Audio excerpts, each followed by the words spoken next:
Happy Thanksgiving to everybody. Belated, but hopefully everybody had a good one and got a chance to spend time with your family and stuff. Um, we have kind of a quotation in our football team in the organization that it only catches up with you when it catches up with you. That you know, a lot of things that we take a lot of pride in and trying to be very, very good at, we were not very good at today.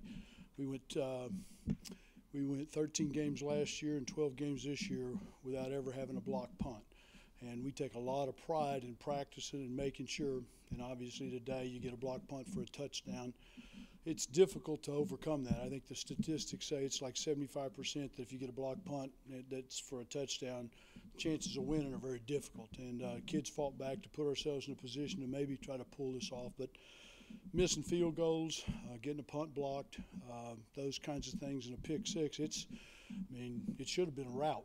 When you have those kinds of things, but the kids, and I told them in the locker room, I said, I'm proud of you. I know everybody's sick of losing. Nobody likes to lose. But as a coach, obviously you like the fact that your kids never quit. And, football is a crazy game, that life lessons that you learn from all the things that you put into something, you usually get what you deserve and what you earn. And you got to learn how to deal with adversity. So this was a tough one for the seniors. I guess, and I told the team, I said the really good news is that, fortunately, this doesn't have to be the end of the season. That we still have an opportunity to get that ninth victory. We still have an opportunity to send the seniors out with the last game with a victory. And hopefully we can accomplish that. Have no clue where we're going to go. Thrilled to be able to go any place 2 years in a row.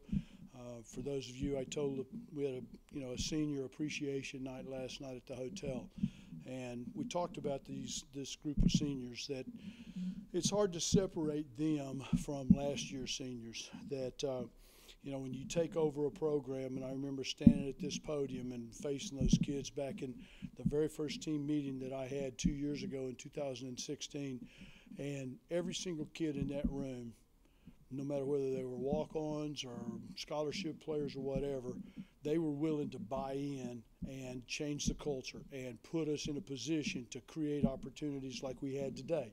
This won't be the last. This is a program that we're building with the idea we want to be knocking at the door with a chance to play for the conference championship, to play in the conference championship game, to win the conference championship game, and we won't stop. We'll be relentless until we can pull that off. But this senior class, they were a big part of last year's success, and they were a big part of certainly this year's success, replacing those. It's a young football team, 8 brand new starters on defense, and every single skill player on offense was brand new. James Morgan was new. We had to replace Pharaoh McKeever and Thomas Owens and all those guys. And the strides that we made, it took some time to get to where, we were playing better. And you hate the outcome for today. Coach, you mentioned the special teams been for you all year. On the punt block, what did you see? What was the breakdown? Yeah, in the shield, one of the guys, and it was just a breakdown in the mechanics and the technique. We had a chance to stop them, and we missed. And when you miss back at the shield, you got a good chance to, they didn't really actually. They were just sending people to make sure you kick it on rhythm, and if you don't block them, they get a chance to block the kick. Coach, Tyree Brady, how big is he tonight? You guys kind of held him to a fair amount of receiving yards, but he used the size down in the goal line, especially those 2 passes. Yeah, they did a good job. I guess they threw the ball in the end zone a lot on fade routes and stuff, and tried to take advantage of guys that are 6'3", 6'4" guys, and just trying to hope that either one, they could catch it, and or you'd get. I think we had 3 pass interferences in the red zone today, and it's difficult. Those guys are fighting and pushing, and it's like, okay, well, who's going to be the last guy to push off and intercept it or catch it? And the officials allowed them to have a lot of contact, but they called the interferences, and that gave them first and goal at the 3-yard line, I think, twice. Similar with the special teams, James has been so careful with the football the whole year. What do you see on the pick sixes in particular? Yeah, I don't know. Until you take a look at it. They gave us a little more pressure with some of the blitzes than we had previously, and so I'm not going to say he was under duress, but there was a lot of like, you got to get the ball out on rhythm, got to get and keep the pocket cleaner. One of the things that we really try to do a great job of is making sure that the quarterback can step up in the pocket. And, because if you don't, you're throwing off your back foot, then everything's short and everything's high and everything's over the top of the receiver. So you've got to be able to do that. And, they were doing inside fire zone, blitzing the two linebackers or blitzing and putting pressure in the middle of the pocket. And we didn't handle it as good as you'd like to, With the decision to bring in Christian, can you talk a little bit about that? And about bringing Christian in, because James got hit. And he got hit in the tricep, and so it took a little bit. And I'm going to tell you what, I was unbelievably proud of Christian coming in. That Walter, and for those of you that have covered us, we made a statement back in August that regardless of who was going to be the starting quarterback, we were going to play guys. And the first 4 or 5 games Christian played, and he's gotten in some of the games here in the last. That we didn't want to have what happened last year in the bowl game, that you just absolutely, completely got no chance of making first downs. Christian came in, completed some balls, handed the ball off, kept it on a gun run read and scored a touchdown and stuff. So I was very, very proud of him. He's a senior, and I'm grateful for his contribution. Coach, when you look at this program overall, in the senior class, yeah, graduating now, what do you think that their contribution was to the culture? I think the core of this senior class played a big role of the off-season conditioning program. We're blessed. I mean, we've got Chad Smith and his staff do a phenomenal job, but you got to have guys that start in that weight room that watch me, see how I work, and everybody around me, do what I do.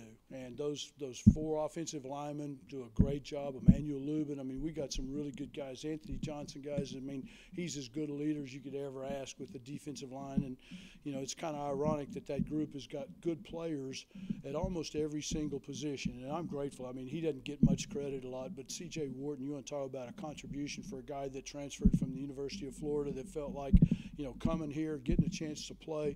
I mean, he's had some great games, but he's done a great job as a senior, and he did it last year. I mean, I don't know, Walter and guys that come to practice, he was electric last year on the scout team, and he showed guys that it doesn't have to be a freshman that's on the scout team. And here he was, a scholarship player that had started at Florida, and he's killing it in practice, and you knew when he became eligible he would be a good contributor to this team, and grateful for him. It was, and I will tell you that the senior deal, when they went on the field last year, I knew those seniors for about 7 months and was grateful to them and grateful for their hard work and grateful that they helped us win 8 games. This year it got significantly, and I can't imagine as the years go on how emotional it is, because once you get to know kids and you know everything about them, their life, their moms, their dads, their grandparents, kids, family members that have passed away, struggles that they've had off the field and on the field, and dreams and stuff like that, to see them, do what they did and help us go to the second bowl game 2 years in a row. It was touching, and I hope that those guys stay in my life for the rest of their life and my life. Speaking of the emotion, how did it hit the kids when you get back after the game and knowing the finality of, yes, it'll be a bowl game, but there's not. Oh, they're sad. They're disappointed, Walter. I mean, these kids. There's a lot. I mean, they wanted to play in the conference championship game. They wanted to send the seniors out in the last home game. I mean, they wanted to win the 9th game today. I mean, our practices were good. And just we did not perform and play as well as you'd like to have seen us play. Coach, how do you feel about the run defense?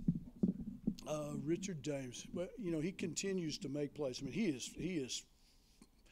is a ferocious tackler. I mean, I'm going to tell you what, when he gains more experience and he starts learning all the crafts and stuff, I mean, he's, I hate making comparisons, okay, I really do, but he's got some traits that have an awful lot like Ed Reed. That Ed was kind of crafty. Ed wasn't the biggest, strongest, fastest guy, but, once he got experience and he knew formations and personnel groupings and he started looking, I mean, he was one of those guys that just always seemed to be around the ball.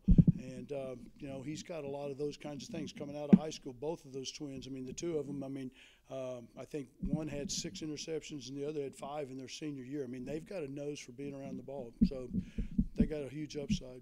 the run defense? Yeah, the run defense. You know, I mean, the way it is today, I mean, who would have thought that the Rams and the Chiefs would be 59-54? I think if I was a D coordinator in the NFL, I think I'd probably quit, you know. And then you look at Oklahoma, and I mean, two teams that were in the top 10 last night. One gives up 59-54, whatever the score was. Like, it's like nobody can stop anybody. And if you can hold them, you know, I mean, we gave up, you know, we missed some tackles and things like that. I think it was a little bit better. People are spreading you out. I mean, they're making you cover the entire field. And, you know, there's some things, you know, either scheme-wise and or personnel-wise that we got to take a long look at during the offseason that will help us when you get out in the perimeter and you're trying to cover, because they're in four wide receivers. It's really good to cover them, but they're also really good if you can get off the blocks and go help tackle. That once you only got five guys in the box, sometimes it's tough to stop the run, you know. What else, guys? Anybody got anything else? I got one more. Yes, sir. Go on, Walter. Who? On the kicker, and what I got is, was that a missed hit or was there something else at play there? On the field goal? Yeah, he just missed it. Yeah.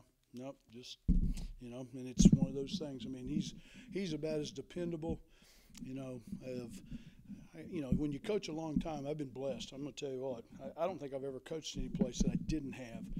I had Phil Dawson at Cleveland that's legendary, you know, and I had Connor Barth at North Carolina that he holds the NFL record. He's the only person in the history of the National Football League ever to kick 3 50-yard field goals in one game. And I had him and his brother who were spectacular. Had Todd Severs at Miami who was spectacular, you know. And Jose, I tell you what, he'll kick in the NFL, you know. It just wasn't his day today, you know. I actually watched golf one time. I saw Tiger Woods hit it out of bounds one time. So that stuff happens, you know. Guys, yeah. Yeah, you know, I don't know. I mean, it's one of those things, you know, I don't know what we rushed for, 154 yards on 30 carries. I mean, there were some good things. I mean, the backs, I will tell you, and this is one of the things that I'm really proud of and excited about. All these backs are coming back. The way, how physical that they run. If you're watching that game and you watch them, whether it's Devontae Price or Anthony Jones, Napoleon Maxwell, I mean, those guys, they ain't skip dancing around and they're not running, you know, fancy like stuff. I mean, when it's time to cut it loose and get their shoulders over their knees, they will run with power. And several times what looked like was going to be a 3 or 4 yard run, boom, just because of the power got into the second and almost, I mean, they got tripped a couple times down for 12, 13 yard runs that were almost home runs. And the upside of all those guys, I like the future of that position. So thank you guys. Have a good weekend.